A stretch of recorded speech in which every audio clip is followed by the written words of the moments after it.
पंजाब के वो सारे प्यारे विद्यार्थी ਜਿਹੜੇ नैब तहसीलदार के पेपर ਨੂੰ क्रैक करना चाਹੁੰਦੇ ਨੇ ਤਿਆਰੀ ਤਾਂ बहुत ज़्यादा बच्चे कर रहे हैं तो ऑबवियसली बहुत घੱਟ ਬੱਚੇ ਹੋਣਗੇ ਜਿਹੜੇ ਸਿਲੈਕਟ ਹੋਣਗੇ। ਆਪਾਂ ਨੂੰ ਸਾਰਿਆਂ ਨੂੰ ਮੈਥ ਪਤਾ ਹੈ, ਪ੍ਰੋਬੇਬਿਲਿਟੀ ਪਤਾ, ਤੁਹਾਨੂੰ ਚਾਂਸਸ ਤੁਹਾਡੇ ਪਤਾ ਹੀ ਹੋਣਗੇ। ਸੋ ਉਹੀ ਬੱਚੇ ਸਿਲੈਕਟ ਹੋਣਗੇ ਜਿਹੜੇ ਸਹੀ ਡਾਇਰੈਕਸ਼ਨ ਵਿੱਚ ਆਪਣੀ ਮਿਹਨਤ ਲਾਉਣਗੇ। ਉਹ ਬੱਚੇ ਸਿਲੈਕਟ ਹੋਣਗੇ ਪਰ ਮਿਹਨਤ ਤਾਂ ਕਰ ਰਹੇ ਨੇ ਪਰ ਉਹਨਾਂ ਨੂੰ ਪਤਾ ਨਹੀਂ ਕਿੱਧਰ ਜਾਣਾ। ਤੁਸੀਂ ਖੁਦ ਸਿਆਣੇ, ਤੁਸੀਂ ਮੈਚੁਰ ਸਟੂਡੈਂਟ ਹੋ, ਤੁਹਾਨੂੰ ਪਤਾ ਹੋਊਗਾ। ਠੀਕ ਹੈ ਜੀ। ਸੋ ਮੈਂ ਦਵਿੰਦਰ ਸਿੱਧੂ ਸਕਸੈਸ ਟਰੀ ਪੰਜਾਬ ਤੇ ਤੁਹਾਡਾ ਸਾਰਿਆਂ ਦਾ ਸਵਾਗਤ ਕਰਦਾ। ਸੋ ਇਸ ਸ਼ਾਰਟ ਵੀਡੀਓ ਦੇ ਵਿੱਚ ਆਪਾਂ ਇੱਕ ਇਹੋ ਜਿਹਾ ਟੌਪਿਕ ਕਵਰ ਕਰਨ ਜਾ ਰਹੇ ਹਾਂ, ਇਹੋ ਜਿਹਾ ਟੌਪਿਕ ਜਿਹੜਾ ਜ਼ਿਆਦਾਤਰ ਬੱਚੇ ਇਹਦੇ ਵਿੱਚ ਕਨਫਿਊਜ਼ ਰਹਿੰਦੇ ਨੇ ਜਾਂ ਆਪਣੇ ਨੰਬਰ ਕਟਾ ਕੇ ਆਉਂਦੇ ਨੇ ਉਹਦੇ ਵਿੱਚ ਪੇਪਰ ਵਿੱਚ ਜਾ ਕੇ ਜਾਂ ਫਿਰ ਕੁਐਸਚਨ ਨੂੰ ਸਕਿਪ ਕਰ ਦਿੰਦੇ ਨੇ। ਪਰ ਤੁਸੀਂ ਸ਼ੁਰੂ ਤੋਂ ਲੈ ਕੇ ਐਂਡ ਤੱਕ ਇਸ ਵੀਡੀਓ ਤੱਕ ਰਹੋ। ਇਹ ਸਿੰਪਲ ਕਨਸੈਪਟ ਤੁਹਾਡਾ 1 ਨੰਬਰ ਤਾਂ ਪੱਕਾ ਕਰਾ ਹੀ ਦਊਗਾ ਜੇ ਰਿਟਸ ਉੱਤੇ ਕੁਐਸਚਨ ਆ ਗਿਆ।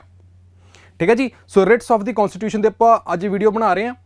ਸੁਪਰੀਮ ਕੋਰਟ ਕੋਲੇ ਪਾਵਰ ਹੈ ਅੰਡਰ ਆਰਟੀਕਲ 32 ਕਿ ਉਹ 5 ਤਰ੍ਹਾਂ ਦੀ ਜਿਹੜੀ ਹੈ ਇਸ਼ੂ ਕਰ ਸਕਦਾ writ, that is habeas corpus, mandamus, prohibition, certiorari and quo warranto. ਤੇ same to same power high court ਕੋਲ ਵੀ ਅੰਡਰ 226। ਡਿਫਰੈਂਸ ਕੀ ਹੈ ਮੈਂ ਤੁਹਾਨੂੰ ਡਿਸਕਸ ਕਰ ਲੂੰਗਾ। ਸੋ ਵਿਦਾਊਟ ਐਨੀ ਵੇਸਟੇਜ ਰਿਟਸ ਆਪਾਂ ਸਟਾਰਟ ਕਰਦੇ ਹਾਂ। ਲੋ ਜੀ ਵੀਰੋ, ਕੁਝ ਇੰਪੋਰਟੈਂਟ ਗੱਲਾਂ ਅੱਗੇ ਪਹੁੰਚਣ ਤੋਂ ਪਹਿਲਾਂ। ਲੋ ਜੀ, article 32 right to constitutional remedies. ਇਹਦੇ ਵਿੱਚ ਕੋਰਟ ਕੋਈ ਵੀ ਬੰਦਾ ਜਾ ਸਕਦਾ ਜੇ ਉਹਨੂੰ ਲੱਗਦਾ ਹੈ ਵੀ ਸਰਕਾਰ ਨੇ ਮੇਰੇ ਪ੍ਰਤੀ ਜਿਹੜਾ ਹੈ ਮੇਰੇ ਫੰਡਾਮੈਂਟਲ ਰਾਈਟਸ ਨੂੰ ਅਫੈਕਟ ਕੀਤਾ ਹੈ। ਠੀਕ ਹੈ ਜੀ। ਉਹ ਸਿੱਧਾ ਕੋਰਟ ਕੋਲ ਜਾਊਗਾ ਤੇ ਉਹਨਾਂ ਤੋਂ ਕਹੂਗਾ, ਸੁਪਰੀਮ ਕੋਰਟ ਜਾਂ ਹਾਈ ਕੋਰਟ ਨੂੰ ਕਹੂਗਾ ਵੀ ਭਾਈ ਇਹਨਾਂ ਦੇ ਪ੍ਰਤੀ ਜਿਹੜਾ ਹੈ ਤੁਸੀਂ ਇਹਨਾਂ 5 ਵਿੱਚੋਂ ਕੋਈ ਇੱਕ ਰਿਟ ਜਿਹੜੀ ਹੈ ਲਾਓ ਕਿਉਂਕਿ ਸਾਡੇ ਜਿਹੜੇ ਫੰਡਾਮੈਂਟਲ ਰਾਈਟਸ ਨੇ ਹਰਟ ਹੋ ਰਹੇ ਨੇ। ਅੰਡਰ ਆਰਟੀਕਲ 32 ਜਿਹੜੀ ਇਹ ਪਾਵਰ ਹੈ ਰਿਟਸ ਇਸ਼ੂ ਕਰਨ ਦੀ, ਇਹਨੂੰ ਵੀ ਫੰਡਾਮੈਂਟਲ ਰਾਈਟ ਦੇ ਵਿੱਚ ਹੀ ਇਨਕਲੂਡ ਕੀਤਾ ਗਿਆ। ਠੀਕ ਹੈ ਜੀ। ਅੱਗੇ ਦੇਖਦੇ ਆਪਾਂ। Doctor B.R. ਅੰਬੇਦਕਰ ਜੀ ਨੇ ਆਰਟੀਕਲ 32 ਬਾਰੇ ਇੱਕ ਗੱਲ ਕਹੀ। ਕੀ ਗਈ ਸੀ? ਕਹਿੰਦੇ ਕਿ ਇਹੋ ਜਿਹਾ ਆਰਟੀਕਲ ਹੈ an article without which the this constitution would be nullity. ਕਹਿੰਦੇ ਕਿ ਇਹੋ ਜਿਹਾ ਆਰਟੀਕਲ ਹੈ ਜਿਹਦੇ ਬਗੈਰ ਸਾਰਾ ਦਾ ਸਾਰਾ ਸੰਵਿਧਾਨ ਹੀ ਜਿਹੜਾ ਹੈ ਨਲ ਐਂਡ ਵਾਇਡ ਹੈ, ਉਹਦੀ ਕੋਈ ਹੋਂਦ ਨਹੀਂ ਹੈਗੀ। ਠੀਕ ਹੈ ਜੀ। Doctor B.R. ਅੰਬੇਦਕਰ ਨੇ ਬਹੁਤ ਵੱਡੀ ਗੱਲ ਕਹੀ ਹੈ। ਸੋ ਇਹਨੂੰ ਯਾਦ ਰੱਖਿਓ, ਸਿੱਧੀ ਇੱਦਾਂ ਦੀ ਸਟੇਟਮੈਂਟ ਆ ਜਾਂਦੀ ਹੁੰਦੀ ਹੈ ਵੀ ਕਿਹਨੇ ਕਹਿਤੀ ਸੀ। ਠੀਕ ਹੈ ਜੀ। An article without which this constitution would be nullity. Alright. ਤੇ ਇੱਕ ਹੋਰ ਗੱਲ ਕਹੀ ਗਈ ਹੈ, ਕਹਿੰਦੇ ਜਿਹੜਾ article 32 it is a very soul of the constitution and the very heart of it. ਕਹਿੰਦੇ ਜੀ ਆਤਮਾ ਹੈ ਸੰਵਿਧਾਨ ਦੀ ਆਰਟੀਕਲ 32, ਇਹ ਆਤਮਾ ਹੈ ਤੇ ਦਿਲ ਹੈ। ਸੋ ਬਹੁਤ ਵੱਡੀ ਗੱਲ ਕਹੀ ਗਈ ਹੈ। ਸੋ ਇਹਨਾਂ ਨੂੰ ਯਾਦ ਰੱਖਣਾ, ਸਿੰਪਲ ਗੱਲਾਂ। 5 ਰਿਟਸ ਜਿਹੜੀਆਂ ਆਰਟੀਕਲ 32 ਜਾਂ ਅੰਡਰ ਆਰਟੀਕਲ 226 ਦੇ ਵਿੱਚ ਗਿਵਨ ਨੇ, that is habeas corpus, mandamus, prohibition, ਸਰਟੀਓਰਾਰੀ, ਕੁਇਵਰੈਂਟੋ। ਜੇ ਤਾਂ ਸਿੰਪਲ ਪੇਪਰ ਹੁੰਦਾ ਫਿਰ ਤਾਂ ਬਸ ਆਪਾਂ ਸਿੰਪਲ ਕਰ ਲੈਂਦੇ ਵੀ ਆਰਟੀਕਲ 32 ਵਿੱਚ ਆ ਰਿਟਸ ਨੇ। ਪਰ ਪੇਪਰ ਕਿਹਦਾ? PPSC ਦਾ। ਨੈਬ ਤਹਿਸੀਲਦਾਰ ਦਾ ਪੇਪਰ ਹੈ, ਗੈਸਟਡ ਪੋਸਟ ਹੈ, ਹਰਾ ਪੈਨ ਮਿਲੂਗਾ। ਸੇਮ ਟੂ ਸੇਮ ਲੈਵਲ ਕਿਹਦੇ ਨਾਲ ਦਾ ਕਰ ਰਹੇ ਨੇ? ਉਹ PCS ਨਾਲ ਦਾ। PCS ਵਾਲੇ ਕਿਹਦੇ ਨਾਲ ਦਾ ਪੇਪਰ ਕਰ ਰਹੇ ਨੇ? UPSC ਦੇ ਨਾਲ ਦਾ। ਸੋ ਸਿੰਪਲ ਸਟੈਂਡਰਡ ਬੁੱਕਸ ਕਰਕੇ ਨਹੀਂ ਇਹ ਚੀਜ਼ਾਂ ਹੋਣੀਆਂ ਕਵਰ। ਤੁਹਾਨੂੰ ਜਿਹੜੀ ਹੈ ਅਪਲਾਈਡ ਨੌਲੇਜ ਬਾਰੇ ਪਤਾ ਹੋਣਾ ਚਾਹੀਦਾ, ਤਾਂ ਹੀ ਤੁਸੀਂ ਪੇਪਰ ਕਲੀਅਰ ਕਰ ਪਾਓਗੇ। ਸੋ ਕੱਲੀ ਰਿਟ ਨੂੰ ਮੈਂ ਡਿਟੇਲ ਵਿੱਚ ਤੁਹਾਨੂੰ ਸਮਝਾਊਂਗਾ, ਐਂਡ ਤੱਕ ਬਣੇ ਰਹੋ, ਸੋਲੂਸ਼ਨ ਵੀ ਦੇਖੇ ਜਾਊਂਗਾ ਚੀਜ਼ਾਂ ਦੇ। ਲੋ ਜੀ, ਉਸ ਤੋਂ ਪਹਿਲਾਂ the right to move Supreme Court by appropriate proceeding for the enforcement of fundamental right is guaranteed ਹੈ ਬਾਈ। ਕਿਉਂ? ਕਿਉਂਕਿ ਫੰਡਾਮੈਂਟਲ ਰਾਈਟ ਹੈ, ਜਸਟਿਸੇਬਲ ਹੈ, ਗਰੰਟੀ ਹੈ ਉਸ ਚੀਜ਼ ਦੀ ਕਿ ਨਹੀਂ। ਇਸੇ ਕਰਕੇ ਆਰਟੀਕਲ 32 ਨੂੰ ਆਪਾਂ ਸਿੱਧਾ ਫੰਡਾਮੈਂਟਲ ਰਾਈਟ ਦੇ ਵਿੱਚ ਹੀ ਇਨਕਲੂਡ ਕੀਤਾ। ਠੀਕ ਹੈ ਜੀ। ਇਹਦੇ ਵਿੱਚ ਹੀ ਇਨਕਲੂਡ ਕੀਤਾ। ਓਕੇ। ਹੋਰ ਇਹਦੇ ਵਿੱਚ ਕੀ ਦੱਸਾਂ ਤੁਹਾਨੂੰ ਮੈਂ? Supreme court shall have power to issue direction order or writ. ਮੈਂ ਤੁਹਾਨੂੰ ਪਹਿਲੇ ਦੱਸ ਚੁੱਕਿਆ 5 ਰਿਟਾਂ ਨੇ। ਠੀਕ ਹੈ।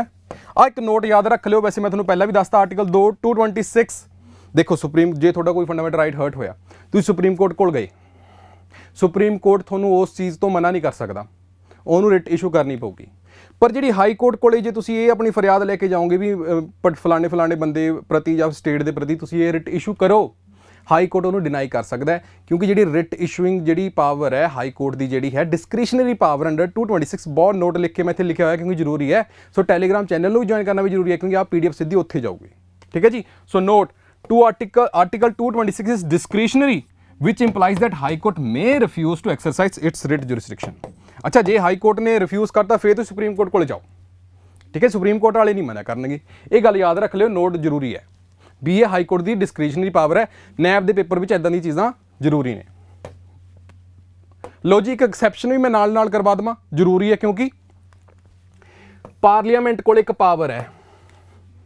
ਕਨਸਟੀਟਿਊਸ਼ਨ ਨੇ ਪਾਵਰ ਕਿਹਨੂੰ ਦਿੱਤੀ ਹੈ? ਰਿਟ ਇਸ਼ੂ ਕਰਨ ਦੀ ਸੁਪਰੀਮ ਕੋਰਟ ਤੇ ਹਾਈ ਕੋਰਟ ਨੂੰ।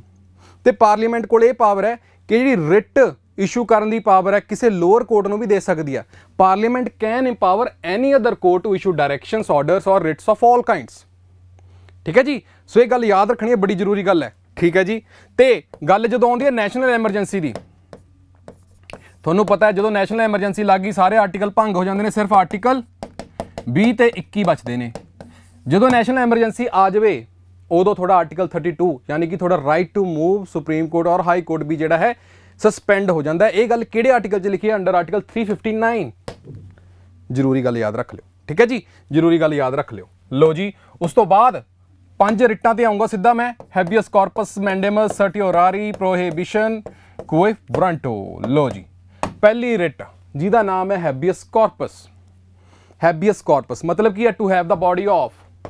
ਇਹ ਇਸ਼ੂ ਕੀਤੀ ਜਾਂਦੀ ਹੈ, issue by the agreed, issued by the court to a person who detains another person. ਉਹ ਪਰਸਨ ਜਿਹਨੇ ਡਿਟੇਨ ਕੀਤਾ ਕਿਸੇ ਹੋਰ ਨੂੰ, ਉਹ ਪਬਲਿਕ ਅਥਾਰਟੀ ਵੀ ਹੋ ਸਕਦੀ ਹੈ, ਪ੍ਰਾਈਵੇਟ ਇੰਡੀਵਿਜੂਅਲ ਵੀ ਹੋ ਸਕਦਾ ਹੈ। ਸੋ ਆਪਾਂ ਨੂੰ ਇੱਥੋਂ ਇਹ ਪਤਾ ਲੱਗਦਾ ਹੈ ਕਿ ਇਹ ਜਿਹੜੀ ਰਿਟ ਹੈ ਇਹ ਪ੍ਰਾਈਵੇਟ ਇੰਡੀਵਿਜੂਅਲ ਦੇ ਅਗੇਂਸਟ ਵੀ ਕੀਤੀ ਜਾ ਸਕਦੀ ਹੈ। ਅੱਗੇ ਰਿਟਾਂ ਹੈਗੀਆਂ ਨੇ ਜਿਹੜੀਆਂ ਨਹੀਂ ਕੀਤੀਆਂ ਜਾ ਸਕਦੀਆਂ ਪ੍ਰਾਈਵੇਟ ਇੰਡੀਵਿਜੂਅਲ ਵਾਸਤੇ, ਨਾਰਮਲ ਸਿਟੀਜ਼ਨ ਵਾਸਤੇ ਨਹੀਂ ਕੀਤੀਆਂ ਜਾ ਸਕਦੀਆਂ, ਪਰ ਹੈਬੀਅਸ ਕਾਰਪਸ ਕੀਤੀ ਜਾ ਸਕਦੀ ਹੈ। ਜਿਵੇਂ ਤੁਸੀਂ ਕਹਿ ਲਓ ਵੀ ਮੈਂ ਕਿਸੇ ਹੋਰ ਬੰਦੇ ਨੂੰ ਡਿਟੇਨ ਕਰ ਲਵਾਂ ਅਨਲॉफुल, ਤਾਂ ਮੇਰੇ ਪ੍ਰਤੀ ਉਹਦਾ ਕੋਈ ਰਿਸ਼ਤੇਦਾਰ ਹੈ ਨਾ ਜਾ ਕੇ ਕੰਪਲੇਨ ਕਰ ਸਕਦਾ ਵੀ ਭਾਈ ਦਵਿੰਦਰ ਸਰ ਦੇ ਉੱਤੇ ਜਿਹੜੀ ਹੈ ਹੈਬੀਅਸ ਕਾਰਪਸ ਲਾਓ ਵੀ ਉਹ ਬੰਦੇ ਦੀ ਬੋਡੀ ਮੈਨੂੰ ਲਿਆ ਕੇ ਦਿਓ। ਹੈਬੀਅਸ ਕਾਰਪਸ, ਠੀਕ ਹੈ ਜੀ, issue by the court to a person who detains another person. ਉਹ ਕੌਣ ਹੋ ਸਕਦਾ? ਪਬਲਿਕ ਅਥਾਰਟੀ, ਪ੍ਰਾਈਵੇਟ ਇੰਡੀਵਿਜੂਅਲ, ਕਿਸੇ ਦੇ ਪ੍ਰਤੀ ਵੀ। ਸੋ ਇਸ ਹੈਬੀਅਸ ਕਾਰਪਸ ਨੂੰ ਕਿਹਾ ਜਾਂਦਾ, ਬੜਾ ਜ਼ਰੂਰੀ ਹੈ, bulwark of individual liberty against arbitrary detention. ਕਹਿੰਦੇ ਵੀ ਤੁਸੀਂ ਆਰਬਿਟਰੇਰੀ ਫੋਰਸ ਨਾਲ ਕਿਸੇ ਨੂੰ ਡਿਟੈਂਸ਼ਨ ਨਹੀਂ ਕਰ ਸਕਦੇ। So it is the bulwark of individual liberty. Individual liberty ਦਾ ਜਿਹੜਾ ਕਹਿ ਲਓ ਵੀ ਇਹ ਬੁਲਵਾਰਕ ਹੈ। ਬੁਲਵਾਰਕ ਦਾ ਤੁਸੀਂ ਐਂ ਕਹਿ ਲਓ ਵੀ ਬੈਂਚਮਾਰਕ ਕਹਿ ਲਓ, ਤੁਸੀਂ ਐਂ ਕਹਿ ਲਓ ਵੀ ਅੰਬੈਸਡਰ ਕਹਿ ਲਓ, ਹੈ ਨਾ, ਵੀ ਹੈਬੀਅਸ ਕਾਰਪਸ ਦੀ ਰਿਟ ਅੰਬੈਸਡਰ ਹੈ ਇੰਡੀਵਿਜੂਅਲ ਲਿਬਰਟੀ ਦੀ ਅਗੇਂਸਟ ਆਰਬਿਟਰੇਰੀ ਡਿਟੈਂਸ਼ਨ। ਹੁਣ ਸਿੰਪਲ ਤਾਂ ਇੱਥੇ ਤੱਕ ਹੁੰਦਾ, ਪਰ ਪੀਪੀਐਸਸੀ ਦਾ ਪੇਪਰ ਹੈ, ਤੁਹਾਨੂੰ ਇਹ ਵੀ ਪਤਾ ਹੋਣਾ ਚਾਹੀਦਾ ਵੀ ਕਿਹਦੇ ਪ੍ਰਤੀ ਨਹੀਂ ਇਸ਼ੂ ਹੋ ਸਕਦੀ। ਨਾਟ ਇਸ਼ੂਡ ਕਦੋਂ? ਜਦੋਂ ਡਿਟੈਂਸ਼ਨ ਲਾਅਫੁਲ ਹੋਵੇ। ਡਿਟੈਂਸ਼ਨ ਲਾਅਫੁਲ ਕਦੋਂ ਹੋ ਜੂਗੀ? ਨੈਸ਼ਨਲ ਸਿਕਿਉਰਿਟੀ ਐਕਟ 1980 ਦੇ ਵਿੱਚ ਹੋ ਜਾਵੇ ਡਿਟੈਂਸ਼ਨ, ਕੋਈ ਚੱਕਰ ਨਹੀਂ। ਕਹਿੰਦੇ ਯੂਐਪਾ ਦੇ ਵਿੱਚ ਹੋ ਜਾਵੇ, ਕੋਈ ਚੱਕਰ ਨਹੀਂ, ਠੀਕ ਹੈ ਜੀ। ਆ ਹੁਣ ਅੰਮ੍ਰਿਤਪਾਲ ਸਿੰਘ, ਭਾਈ ਅੰਮ੍ਰਿਤਪਾਲ ਸਿੰਘ ਦਾ ਵੀ ਜਿਹੜਾ ਕੇਸ ਚੱਲ ਰਿਹਾ, ਤਾਂ ਉਹਨਾਂ ਦੇ ਵਕੀਲ ਜਿਹੜੇ ਨੇ ਹੈਬੀਅਸ ਕਾਰਪਸ ਦੀ ਰਿਟ ਪਾਉਣ ਨੂੰ ਫਿਰ ਰਹੇ ਨੇ, ਤੇ ਸਰਕਾਰ ਐਨਐਸਏ ਐਕਟ ਲਾਉਣ ਨੂੰ ਫਿਰ ਰਹੀ ਹੈ। ਦੇਖੋ ਜੇ ਐਨਐਸਏ ਦਾ ਐਕਟ ਲੱਗ ਗਿਆ ਤਾਂ ਫਿਰ ਜਿਹੜੀ ਹੈ ਡਿਟੈਂਸ਼ਨ ਜਿਹੜੀ ਹੈ ਲਾਅਫੁਲ ਮੰਨੀ ਜਾਊਗੀ। ਸੋ ਨਾਟ ਇਸ਼ੂਡ ਹੈਬੀਅਸ ਕਾਰਪਸ ਤੁਸੀਂ ਇਸ਼ੂ ਨਹੀਂ ਕਰਵਾ ਸਕਦੇ ਜਦੋਂ ਡਿਟੈਂਸ਼ਨ ਲਾਅਫੁਲ ਹੋਵੇ। ਅੱਗੇ ਆ ਜਾਓ, ਜਦੋਂ the proceeding is for the contempt of legislature or court, ਸਦਨ ਜਾਂ ਕੋਰਟ ਦੀ ਤੋਹੀਨ ਦੀ ਗੱਲ ਹੋਊਗੀ ਤਾਂ ਵੀ ਤੁਸੀਂ ਇਸ ਨੂੰ ਇਸ਼ੂ ਨਹੀਂ ਕਰਵਾ ਸਕਦੇ ਹੈਬੀਅਸ ਕਾਰਪਸ ਦੀ ਰਿਟ ਨੂੰ। ਅੱਗੇ ਆ ਜਾਓ, when detention is by the competent court, ਜੇ ਕੋਰਟ ਨੇ ਆਰਡਰ ਦਿੱਤਾ ਹੋਇਆ ਵੀ ਇਹ ਫਲਾਣੇ ਬੰਦੇ ਨੂੰ ਅਸੀਂ ਇੰਨੀ ਦੇਰ ਤੱਕ ਡਿਟੈਂਸ਼ਨ ਕਰਕੇ ਰੱਖਾਂਗੇ, ਤੁਸੀਂ ਇਸ਼ੂ ਨਹੀਂ ਕਰ ਸਕਦੇ, ਠੀਕ ਹੈ ਜੀ। ਲੋ ਜੀ, detention is outside the jurisdiction of high court of the court. Supreme court ਹੈ ਇੰਡੀਆ ਦੀ, ਜੇ ਇੰਡੀਆ ਤੋਂ ਬਾਹਰ ਨੇਪਾਲ 'ਚ ਆਪਣਾ ਕੋਈ ਬੰਦਾ ਉੱਥੇ ਡਿਟੇਨ ਕੀਤਾ ਕਰ ਲਿਆ ਜਾਊਗਾ ਤਾਂ ਫਿਰ ਉਹਦੇ ਪ੍ਰਤੀ ਇਹ ਇਸ਼ੂ ਨਹੀਂ ਹੋ ਸਕਦੀ ਰਿਟ, ਠੀਕ ਹੈ ਜੀ। ਸੋ ਇਹ ਗੱਲਾਂ ਯਾਦ ਰੱਖਣੀਆਂ ਨੇ ਹੈਬੀਅਸ ਕਾਰਪਸ ਬਾਰੇ। ਜ਼ਰੂਰੀ ਗੱਲ ਯਾਦ ਰੱਖਣੀ ਹੈ ਵੀ ਹੈਗਾ ਤਾਂ ਕੀ ਹੈ, ਤਾਂ ਤੁਹਾਨੂੰ ਪਤਾ ਹੋਊਗਾ to have the body of, ਪਰ ਕਿਹਦੇ ਪ੍ਰਤੀ ਕੀਤੀ ਜਾ ਸਕਦੀ ਹੈ, ਕਿਹਦੇ ਪ੍ਰਤੀ ਨਹੀਂ ਕੀਤੀ ਜਾ ਸਕਦੀ, ਉਦੋਂ ਵੀ ਇੰਪੋਰਟੈਂਟ ਹੈ। ਪਹਿਲੀ ਰਿਟ ਆਪਾਂ ਕੰਪਲੀਟ ਕਰ ਚੁੱਕੇ ਹੈਬੀਅਸ ਕਾਰਪਸ। ਲੋ ਜੀ, ਉਸ ਤੋਂ ਬਾਅਦ ਗੱਲ ਆਉਂਦੀ ਹੈ ਜੀ ਮੈਂਡੇਮਸ ਦੀ। ਮਤਲਬ ਕੀ ਹੈ ਦਾ ਮੈਂਡੇਮਸ ਦਾ? ਮੈਂਡੇਮਸ ਦਾ ਮਤਲਬ ਹੈ ਜੀ ਵੀ ਕਮਾਂਡ। ਬੇਸਿਕ ਕਮਾਂਡ ਕਰ ਰਹੇ ਹਾਂ। ਕਿਹਨੂੰ ਕਰ ਰਹੇ ਹਾਂ? ਕਹਿੰਦੇ ਕੋਈ ਵੀ ਪਬਲਿਕ ਬੋਡੀ ਹੋ ਸਕਦੀ ਹੈ, ਕੋਈ ਵੀ ਕਾਰਪੋਰੇਸ਼ਨ ਹੋ ਸਕਦੀ ਹੈ, ਕੋਈ ਵੀ ਇਨਫੀਰੀਅਰ ਕੋਰਟ ਹੋ ਸਕਦੀ ਹੈ, ਕੋਈ ਵੀ ਟ੍ਰਾਈਬੂਨਲ ਹੋ ਸਕਦੀ ਹੈ, ਜਾਂ ਫਿਰ ਕੋਈ ਵੀ ਸਰਕਾਰ ਹੋ ਸਕਦੀ ਹੈ, ਜਾਂ ਫਿਰ ਕੋਈ ਵੀ ਪਬਲਿਕ ਅਫੀਸ਼ੀਅਲ ਹੋ ਸਕਦਾ ਹੈ। ਹੁਣ ਤੁਸੀਂ ਕੱਲ੍ਹ ਨੂੰ ਸਾਰੇ ਨਾਇਬ ਤਹਿਸੀਲਦਾਰ ਲੱਗ ਜਾਓਗੇ। ਜੇ ਤੁਸੀਂ ਜਿਹੜੀਆਂ ਤੁਹਾਨੂੰ ਡੈਲੀਗੇਟ ਕੀਤੀਆਂ ਗਈਆਂ ਨੇ ਡਿਊਟੀਜ਼ ਜੇ ਤੁਸੀਂ ਨਹੀਂ ਨਿਭਾਈਆਂ ਤਾਂ ਤੁਹਾਡੇ ਦੇ ਪ੍ਰਤੀ ਜਿਹੜੀ ਹੈ ਮੈਂਡੇਮਸ ਰਿਟ ਇਸ਼ੂ ਕੀਤੀ ਜਾ ਸਕਦੀ ਹੈ। ਕਿਆ ਕੀ ਜਾਊਗਾ? Issued by the court to a public official asking him to perform his official duties that he has failed or refused to perform। ਆਪਣੀਆਂ ਅਫੀਸ਼ੀਅਲ ਡਿਊਟੀਜ਼ ਨੂੰ ਪਰਫਾਰਮ ਕਰਨ ਤੋਂ ਮਨਾ ਕੀਤਾ ਗਿਆ ਜੇ ਤੁਹਾਡੇ ਤੋਂ, ਤਾਂ ਤੁਹਾਡੇ ਦੇ ਪ੍ਰਤੀ ਮੈਂਡੇਮਸ ਦੀ ਰਿਟ ਲੱਗ ਜੂਗੀ। ਗੱਲ ਯਾਦ ਰੱਖ ਲਿਓ, ਠੀਕ ਹੈ ਜੀ। ਹੁਣ ਕਿਹਦੇ ਪ੍ਰਤੀ ਇਹ ਨਹੀਂ ਇਸ਼ੂ ਹੋ ਸਕਦੀ? ਅਗੇਂਸਟ ਪ੍ਰਾਈਵੇਟ ਇੰਡੀਵਿਜੂਅਲ ਔਰ ਬੋਡੀ। ਕਿਸ ਦਾ ਪ੍ਰਾਈਵੇਟ ਆਪਣਾ ਬਿਜ਼ਨਸ ਹੈ, ਕਿਸ ਦਾ ਪ੍ਰਾਈਵੇਟ ਬੰਦਾ, ਉਹਦੇ ਪ੍ਰਤੀ ਤੁਸੀਂ ਮੈਂਡੇਮਸ ਦੀ ਰਿਟ ਨਹੀਂ ਲਾ ਸਕਦੇ, ਠੀਕ ਹੈ ਜੀ। ਸਿੰਪਲ ਹੈ, ਕਿਉਂਕਿ ਹੈਬੀਅਸ ਕਾਰਪਸ ਤਾਂ ਲਾ ਸਕਦੇ ਸੀ। ਦੂਜਾ ਕਿਹਦੇ ਪ੍ਰਤੀ ਨਹੀਂ ਲਾ ਸਕਦੇ? To enforce departmental instruction that does not possess statutory force. ਦੇਖੋ ਤੁਸੀਂ ਨਾਇਬ ਤਹਿਸੀਲਦਾਰ ਹੋ, ਤੁਹਾਨੂੰ ਕੋਈ ਡਿਪਾਰਟਮੈਂਟ ਦੀਆਂ ਇੰਸਟਰਕਸ਼ਨਸ ਆਈਆਂ ਨੇ, ਤੁਸੀਂ ਆਹ ਫਲਾਣਾ ਕੰਮ ਕਰਨਾ ਹੈ, ਤਾਂ ਤੁਸੀਂ ਮਰਜ਼ੀ ਆ ਤੁਸੀਂ ਕਰੋ ਜਾਂ ਨਾ ਕਰੋ, ਤੁਹਾਡੇ ਦੇ ਪ੍ਰਤੀ ਜਿਹੜੀ ਹੈ ਰਿਟ ਇਸ਼ੂ ਨਹੀਂ ਕੀਤੀ ਜਾਊਗੀ, ਹੈ ਨਾ। ਤੇ ਉਹੀ ਗੱਲ ਕਹਿ ਰਹੇ ਨੇ, ਜੇ ਕੋਈ ਸਟੈਚੂਟਰੀ ਫੋਰਸ ਹੈ, ਜੇ ਕਿਸੇ ਐਕਟ ਦੇ ਅਧੀਨ ਤੁਹਾਡੀ ਡਿਊਟੀ ਲੱਗੀ ਐਜ਼ ਏ ਨਾਇਬ ਤਹਿਸੀਲਦਾਰ, ਫਿਰ ਤੁਹਾਡੇ ਪ੍ਰਤੀ ਹੋ ਸਕਦੀ ਹੈ, ਠੀਕ ਹੈ ਜੀ। ਇਹ ਗੱਲ ਲਿਖੀ ਹੋਈ ਹੈ। ਹੋਰ ਕਿਹਦੇ ਪ੍ਰਤੀ ਨਹੀਂ ਹੋ ਸਕਦੀ? When the duty is discretionary and not mandatory. ਜੇ ਤੁਹਾਡੀ ਉਹ ਪਰਟੀਕੂਲਰ ਡਿਊਟੀ ਮੈਂਡੇਟਰੀ ਹੈ ਜੇ ਤੁਹਾਡੀ ਉਹ ਪਾਰਟਿਕੂਲਰ ਡਿਊਟੀ ਮੈਂਡੇਟਰੀ ਹੈ ਫਿਰ ਤਾਂ ਹੋਊਗੀ, ਜੇ ਡਿਸਕ੍ਰਿਸ਼ਨਰੀ ਹੈ ਤੁਹਾਡੀ ਮਰਜ਼ੀ ਆ ਕਰਨੀ ਹੈ ਕਿ ਨਹੀਂ ਫਿਰ ਨਹੀਂ ਹੋ ਸਕਦੀ। ਠੀਕ ਹੈ ਜੀ। Other to enforce a contractual obligation. ਦੂਜਾ against the president and governor, ਇਹ ਤਾਂ ਕਨਸਟੀਟਿਊਸ਼ਨਲ ਪੋਸਟਾਂ ਨੇ, ਇਹਨਾਂ ਦੇ ਪ੍ਰਤੀ ਨਹੀਂ ਤੁਸੀਂ ਕਰਵਾ ਸਕਦੇ ਵੀ ਉਹ ਆਪਣੀ ਡਿਊਟੀ ਨਹੀਂ ਨਿਭਾ ਰਹੇ, ਹੋਰ ਨਾ ਕਿਤੇ ਕਰ ਲਿਓ ਸਿੱਧਾ ਥਾਣੇ 'ਚ ਜਾਓਗੇ। ਠੀਕ ਹੈ, ਉਹਨਾਂ ਨੇ ਕਹਿ ਦੇਣਾ ਜੀ ਇਹ ਤਾਂ ਪਬਲਿਕ ਆਫਿਸ ਜਾਂ ਫਿਰ ਕਹਿ ਦਿਓ ਕਨਸਟੀਟਿਊਸ਼ਨਲ ਪੋਸਟ ਦੀ ਤੋਹੀਨ ਹੈ। ਠੀਕ ਹੈ ਜੀ, ਸੋ ਇਦਾਂ ਨਾ ਕਰਨ ਬਹਿ ਜਾਓ ਕਿਤੇ। Against the chief justice of high court, ਕਹਿੰਦੇ ਉਹਨਾਂ ਦੇ ਪ੍ਰਤੀ ਵੀ ਨਹੀਂ ਕਰ ਸਕਦੇ ਜੀ, ਆਪਣੀ ਜੁਡੀਸ਼ੀਅਲ ਕਪੈਸਿਟੀ ਦੇ ਵਿੱਚ ਜਿਹੜਾ ਹੈ ਕੰਮ ਕਰ ਰਿਹਾ। ਸੋ ਕੀ ਹੈ ਰਿਟ, ਕਿਹਦੇ ਪ੍ਰਤੀ ਇਸ਼ੂ ਕੀਤੀ ਜਾਊਗੀ, ਕਦੋਂ ਕੀਤੀ ਜਾਊਗੀ, ਕਿਹਦੇ ਪ੍ਰਤੀ ਨਹੀਂ ਕੀਤੀ ਜਾਊਗੀ, ਇਹ ਵੀ ਉਨਾ ਹੀ ਇੰਪੋਰਟੈਂਟ ਹੈ, ਯਾਦ ਰੱਖਿਓ। ਠੀਕ ਹੈ ਜੀ। ਉਸ ਤੋਂ ਬਾਅਦ ਜੋ ਤੀਜੀ ਰਿਟ ਦੇ ਵਿੱਚ ਜਿਹਦਾ ਨਾਮ ਹੈ ਪ੍ਰੋਹਿਬਿਸ਼ਨ, ਮਤਲਬ ਕਿ ਪ੍ਰੋਹਿਬਿਟ ਕਰਨਾ, ਫੋਰਬਿਡ ਕਰਨਾ। ਹੁਣ ਇਹ ਵਾਲੀ ਜਿਹੜੀ ਇਹ ਰਿਟ ਹੈ ਪ੍ਰੋਹਿਬਿਸ਼ਨ, ਪ੍ਰੋਹਿਬਿਸ਼ਨ ਤੇ ਸਰਟਿਓਰਾਰੀ ਵਿੱਚ ਕੁਝ ਡਿਫਰੈਂਸ ਨੇ, ਆਲਮੋਸਟ ਸੇਮ ਨੇ, ਡਿਫਰੈਂਸ ਮੈਂ ਤੁਹਾਨੂੰ ਸਮਝਾ ਦਿੰਦਾ। ਪ੍ਰੋਹਿਬਿਸ਼ਨ ਇਸ਼ੂ ਕੀਤੀ ਜਾਂਦੀ by the higher court to the lower court, higher court to a lower court or tribunal. ਠੀਕ ਹੈ ਜੀ। ਕਿਉਂ ਕੀਤੀ ਜਾਂਦੀ ਹੈ, ਦੇਖੋ ਆ Punjab and Haryana high court ਹੈ। ਠੀਕ ਹੈ ਜੀ। ਆ ਬੈਠੇ ਆ ਜੀ ਆਪਣਾ ਸੁਪਰੀਮ ਕੋਰਟ ਬੈਠਾ ਹੈ। ਪੰਜਾਬ ਐਂਡ ਹਰਿਆਣਾ ਕੋਰਟ ਜੇ ਆਪਣੀ ਜੁਰਿਸਡਿਕਸ਼ਨ ਤੋਂ ਬਾਹਰ ਹਰਿਆਣੇ ਵਾਲੇ ਕੇਸਿਸ ਦੇ ਵਿੱਚ ਆਪਣਾ ਕੋਈ ਫੈਸਲਾ ਸੁਣਾ ਦੇ, ਹਰਿਆਣਾ ਵਾਲੇ ਕੇਸ ਦੇ ਵਿੱਚ ਉਹਨੇ ਤਾਂ ਆਪਣੀ ਜੁਰਿਸਡਿਕਸ਼ਨ ਜਿਹੜੀ ਹੈ ਬ੍ਰੀਚ ਕਰਤੀ ਨਾ, ਉਦੋਂ ਕਿਹੜੀ ਰਿਟ ਲੱਗੂਗੀ, ਉਦੋਂ ਸੁਪਰੀਮ ਕੋਰਟ ਰਿਟ ਲਾ ਦੂਗੀ ਪ੍ਰੋਹਿਬਿਸ਼ਨ ਦੀ, ਵੀ ਤੁਸੀਂ ਜਿਹੜੀ ਆਪਣੀ ਜੁਰਿਸਡਿਕਸ਼ਨ ਕ੍ਰਾਸ ਕਰ ਰਹੇ ਹੋ। ਹੁਣ ਪੜੋ ਇੱਥੇ text. So to prevent the latter from exceeding its jurisdiction or usurping a jurisdiction that it does not possess, ਕਹਿੰਦੇ Punjab and Haryana high court ਦੀ ਤਾਂ ਪੰਜਾਬ ਐਂਡ ਹਰਿਆਣਾ ਤੱਕ ਹੀ ਰਹੂਗੀ, ਹਿਮਾਚਲ ਤੱਕ ਤਾਂ ਨਹੀਂ ਰਹੂਗੀ। ਐਗਜ਼ਾਮਪਲ ਥੋੜਾ ਡਿਫਰੈਂਸ ਆ ਗਿਆ। ਠੀਕ ਹੈ ਜੀ। ਹਿਮਾਚਲ ਤੱਕ ਤਾਂ ਨਹੀਂ ਜਾ ਸਕਦੀ, ਪੰਜਾਬ ਐਂਡ ਹਰਿਆਣਾ ਤਾਂ ਪੰਜਾਬ ਐਂਡ ਹਰਿਆਣਾ ਤੱਕ ਹੀ ਰਹੂ, ਜੇ ਕਰੂਗੀ ਪ੍ਰੋਹਿਬਿਸ਼ਨ ਦੀ ਰਿਟ ਲੱਗ ਚੁੱਕੀ। ਠੀਕ ਹੈ ਜੀ, ਇਹ ਗੱਲ ਯਾਦ ਰੱਖਣੀ ਹੈ। ਸੋ ਅੱਗੇ ਦੇਖਿਓ, ਆ ਬੜਾ ਜ਼ਰੂਰੀ ਪੁਆਇੰਟ ਆ, ਓਨਲੀ ਇਹ ਰਿਟ ਤੁਸੀਂ ਇਸ਼ੂ ਕਰ ਸਕਦੇ ਹੋ only against judicial and quasi judicial authorities. ਇਹ ਤੁਸੀਂ ਕਿਸੇ ਪਬਲਿਕ ਆਫੀਸਰ ਤੇ ਨਹੀਂ ਕਰ ਸਕਦੇ, ਇਹ ਵਾਲੀ ਰਿਟ ਇਹ ਕਿਸੇ ਪ੍ਰਾਈਵੇਟ ਇੰਡੀਵਿਜੂਅਲ ਤੇ ਨਹੀਂ ਕਰ ਸਕਦੇ, ਸਿਰਫ ਉਸੇ ਅਥਾਰਟੀਜ਼ ਤੇ ਕਰ ਸਕਦੇ ਜਿਹਦਾ ਨੇਚਰ ਜੁਡੀਸ਼ੀਅਲ ਹੋਵੇ ਜਾਂ ਕੁਆਸੀ ਜੁਡੀਸ਼ੀਅਲ ਹੋਵੇ, ਨਿਆਂ ਦੇਣਾ ਹੋਵੇ ਉਹਦਾ ਮੇਨ ਕੰਮ, ਉਹਦੇ ਅਗੇਂਸਟ ਹੀ ਜਿਹੜੀ ਹੈ ਪ੍ਰੋਹਿਬਿਸ਼ਨ ਰਿਟ ਲੱਗੂਗੀ। ਨਾਟ ਅਵੇਲੇਬਲ ਅਗੇਂਸਟ ਕਿਹਦੇ ਪ੍ਰਤੀ ਨਹੀਂ ਲੱਗੂਗੀ। ਐਡਮਿਨਿਸਟ੍ਰੇਟਿਵ ਅਥਾਰਟੀਜ਼ ਕਿਉਂਕਿ ਪ੍ਰਸ਼ਾਸਨ ਦੀਆਂ ਗੱਲਾਂ ਬਾਤਾਂ ਨਹੀਂ ਹੋ, ਲੈਜਿਸਲੇਟਿਵ ਬਾਡੀਜ਼ ਸਦਨ ਦੀਆਂ ਗੱਲਾਂ ਬਾਤਾਂ ਨਹੀਂ ਹੋ ਸਕਦਾ, ਪ੍ਰਾਈਵੇਟ ਇੰਡੀਵਿਜੂਅਲ ਔਰ ਬਾਡੀਜ਼ ਨਹੀਂ ਕਰ ਸਕਦੇ। ਇਹ ਤਾਂ ਸਿੰਪਲੀ ਯਾਦ ਰੱਖਣਾ ਹੈ ਵੀ ਪ੍ਰੋਹਿਬਿਸ਼ਨ ਤਾਂ ਸਿਰਫ ਜੁਡੀਸ਼ੀਅਲ ਨੇਚਰ ਵਾਲੀ ਜਾਂ ਫਿਰ ਕੁਆਸੀ ਜੁਡੀਸ਼ੀਅਲ ਨੇਚਰ ਵਾਲੀ ਅਥਾਰਟੀਜ਼ ਦੇ ਉੱਤੇ ਹੀ ਰਿਟ ਲੱਗਦੀ ਹੈ। ਹੁਣ ਅੱਗੇ ਆ ਜਾਓ ਸਰਟਿਓਰਾਰੀ 'ਚ, ਹੁਣ ਆਲਮੋਸਟ ਸੇਮ ਹੈ। ਦੇਖੋ issued by the higher court to a lower court. ਠੀਕ ਹੈ ਜੀ। ਇਹਦੇ ਵਿੱਚ ਕੀ ਚੱਕਰ ਹੁੰਦਾ ਵੀ ਸੁਪਰੀਮ ਕੋਰਟ ਕਹਿ ਲਓ ਵੀ Punjab and Haryana high court ਤੋਂ ਜਿਹੜਾ ਕੋਈ ਕੇਸ ਪੈਂਡਿੰਗ ਚੱਲ ਰਿਹਾ ਹੈ ਉਹਦੇ ਵਿੱਚ ਉੱਥੋਂ ਆਪਣਾ ਜਿਹੜਾ ਚੱਕ ਲੂਗੀ ਕੇਸ, ਕਹੂਗੀ ਤੂੰ ਨਾ ਇਹਦਾ ਜਿਹੜਾ ਹੈ ਹੱਲ ਕਰ, ਮੈਂ ਕਰੂੰਗਾ, ਸੁਪਰੀਮ ਕੋਰਟ ਖੁਦ ਕਰੂਗੀ।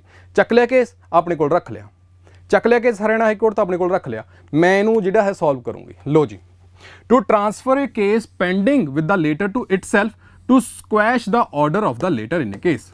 ਪੰਜਾਬ ਐਂਡ ਹਰਿਆਣਾ ਕੋਰਟ ਨੇ ਕੋਈ ਆਪਣੀ ਜਿਹੜੀ ਹੈ ਸੁਣਾਇਆ ਹੋਣਾ ਕੋਈ ਫੈਸਲਾ, ਸੋ ਉਸ ਫੈਸਲੇ ਨੂੰ ਨਲ ਐਂਡ ਵੋਇਡ ਕਰਦੇ ਹੋਏ ਸੁਪਰੀਮ ਕੋਰਟ ਆਪਣੇ ਕੋਲ ਲੈ ਲੂਗੀ ਕੇਸ ਤੇ ਫਿਰ ਦੁਬਾਰੇ ਫਰੈਸ਼ਲੀ ਦੇਖੂਗੀ ਇਸ ਚੀਜ਼ ਨੂੰ ਅੰਡਰ ਦਾ ਸਰਟਿਓਰਾਰੀ ਰਿਟ। ਯਾਦ ਰੱਖਿਓ। ਅੱਗੇ ਆ ਜਾਓ, ਸਰਟਿਓਰਾਰੀ ਬਾਰੇ ਲਿਖਿਆ ਹੋਇਆ, ਕਹਿੰਦੇ it is a preventive as well as curative.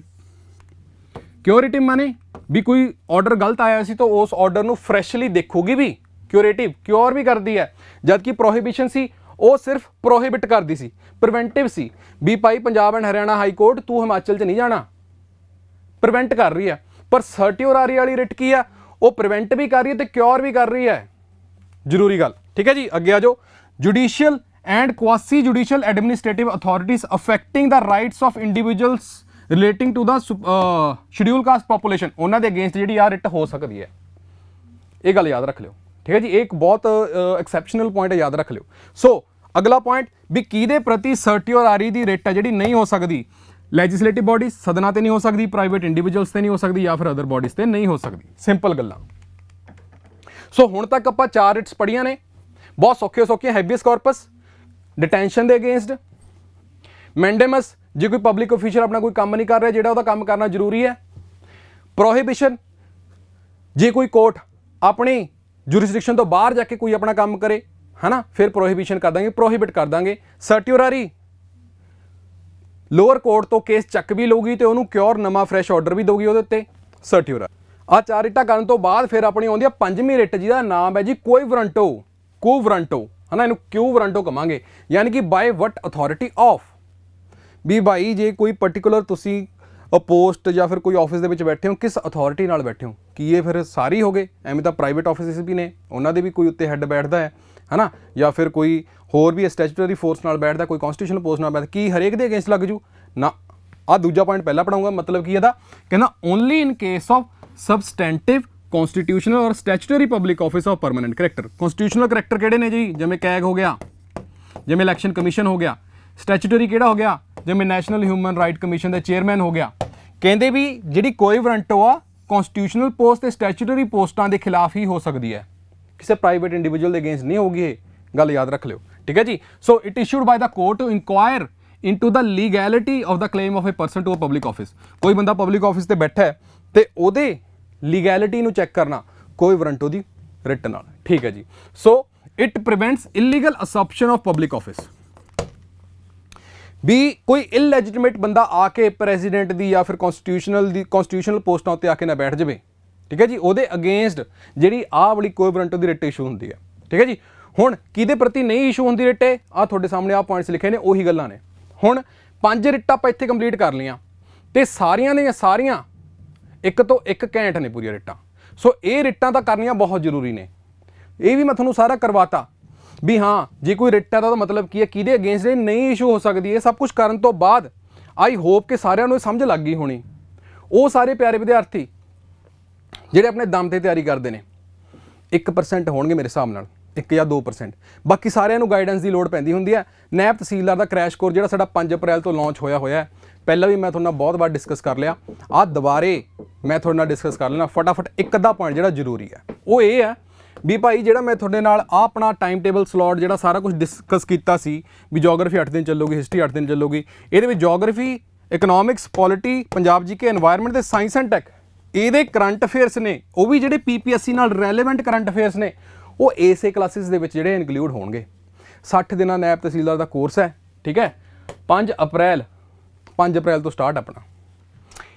ਉਹ ਸਾਰੇ ਪਿਆਰੇ ਵਿਦਿਆਰਥੀ ਜਿਨ੍ਹਾਂ ਨੇ ਕੰਧਾਂ 'ਚ ਟੱਕਰਾਂ ਮਾਰ ਰਹੇ ਨੇ, ਆਪਣੇ ਲੈਵਲ ਦੀ ਤਿਆਰੀ ਕਰ ਰਹੇ ਨੇ, 1 ਜਾਂ 2% ਹੁੰਦੇ ਨੇ ਜਿਹੜੇ ਕਰ ਸਕਦੇ ਨੇ ਵੀਰੇ। 98% ਜਿਹੜੀ ਹੈ ਕੰਧਾਂ 'ਚ ਟੱਕਰਾਂ ਮਾਰਦੀ ਹੈ। ਮਾਰਨੀਆਂ ਮਾਰ ਲਓ। ਜਿਨ੍ਹਾਂ ਨੇ ਨਹੀਂ ਮਾਰਨੀ, ਇਸ ਸਾਲ ਆਪਣੀ ਪੋਸਟ ਨੂੰ ਹਾਸਿਲ ਕਰਨਾ ਚਾਹੁੰਦੇ ਨੇ, ਉਹਦੇ ਕਰੀਬ ਜਾਣਾ ਚਾਹੁੰਦੇ ਨੇ, ਚੱਕ ਕੇ ਨਾਇਬ ਤਹਿਸੀਲਦਾਰ ਦਾ ਕ੍ਰੈਸ਼ ਕੋਰਸ ਖਰੀਦ ਲਓ। ਟੈਸਟ ਸੀਰੀਜ਼ ਵੀ ਵਿੱਚ ਇਹਦੇ ਇਨਕਲੂਡਡ ਹੈ, PDF ਸਭ ਦੇ ਦਿਆ ਕਰਾਂਗੇ। ਇਸ ਤਰੀਕੇ ਨਾਲ ਹੀ ਤੁਹਾਨੂੰ ਚੀਜ਼ਾਂ ਕਨਸੈਪਟ ਸਮਝਾਏ ਜਾਣਗੇ, ਪੂਰੇ PPSC ਰੈਲੇਵੈਂਟ, ਠੀਕ ਹੈ ਜੀ। So without any time waste join ਕਰ ਲਿਓ। 5 ਅਪ੍ਰੈਲ ਨੂੰ ਜਿਹੜੀ ਹੈ ਇਹ ਆਪਣਾ ਲਾਂਚ ਹੋ ਜਾਣਾ, ਲਾਈਵ ਹੋ ਜਾਊਗਾ, ਫਿਰ ਆਪਾਂ ਉੱਥੇ ਮਿਲਾਂਗੇ, ਠੀਕ ਹੈ ਜੀ। ਚਲੋ ਵੀ, ਆਈ ਹੋਪ ਕਿ ਸਾਰਿਆਂ ਨੂੰ ਟੌਪਿਕ ਵਧੀਆ ਲੱਗਿਆ ਹੋਊਗਾ। ਕਮੈਂਟ ਸੈਕਸ਼ਨ ਵਿੱਚ ਆਪਣੀ ਕਿਊਰੀਜ਼ ਵੀ ਦੱਸਿਆ ਕਰੋ, ਉਹ ਵੀ ਮੈਂ ਕਲੱਬ ਕਰਕੇ ਇੱਕ ਵੀਡੀਓ ਬਣਾ ਦੂੰਗਾ। So thank you so much, ਸ਼ੱਬਾ ਖੈਰ।